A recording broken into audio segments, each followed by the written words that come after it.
Goal celebrations are often the most electric moments in football. But on October 3, 2010, the passion of the sport turned unexpectedly dangerous during a Serie A clash between Bari and Juventus.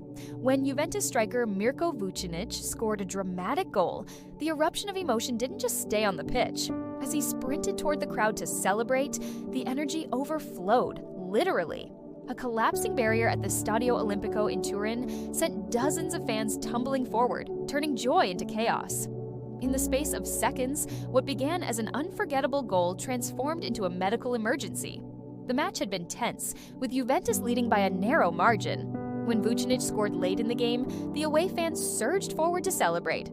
As hundreds of supporters pressed up against the railing, separating them from the pitch, the metal barrier gave way under the pressure. In a terrifying scene caught on live television, dozens of fans fell nearly 2 meters onto the concrete area between the stands and the field. Screams replaced cheers, and emergency responders rushed to the scene. Commentators fell silent as players stood frozen, staring into the crowd. Officials confirmed that 29 fans were injured, several seriously, with broken limbs, bruises, and head injuries. Miraculously, there were no fatalities. Juventus released a statement expressing deep concern and support for the injured, and Vučinić himself later said he was horrified by what had happened. "I never imagined my goal could lead to something like that," he said. "I only wanted to share the moment with the fans."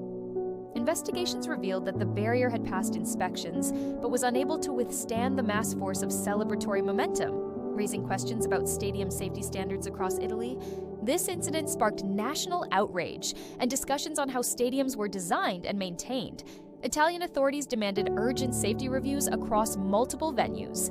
Fans, commentators, and safety experts criticized the clubs and stadium operators for not anticipating such surges, particularly in matches involving passionate supporters. Juventus and stadium officials promised to reinforce barriers and revise crowd control protocols, but the damage had already been done. The visual of bloodied fans being carried off stretchers overshadowed the match result and ignited a deeper concern over how celebrations could spiral out of control. Years later, the phrase, "the goal that hurt 29 fans," remains a stark reminder of how the game's most exhilarating moments can carry real danger when infrastructure fails. The incident is still cited in safety briefings and training for stewards around Europe. For the fans involved, some still carry physical scars, and others remember the moment as bittersweet, caught between the joy of seeing their team score and the shock of being part of a tragedy. In football, passion is everything. But this event proved that passion without precaution can break more than barriers. It can break people.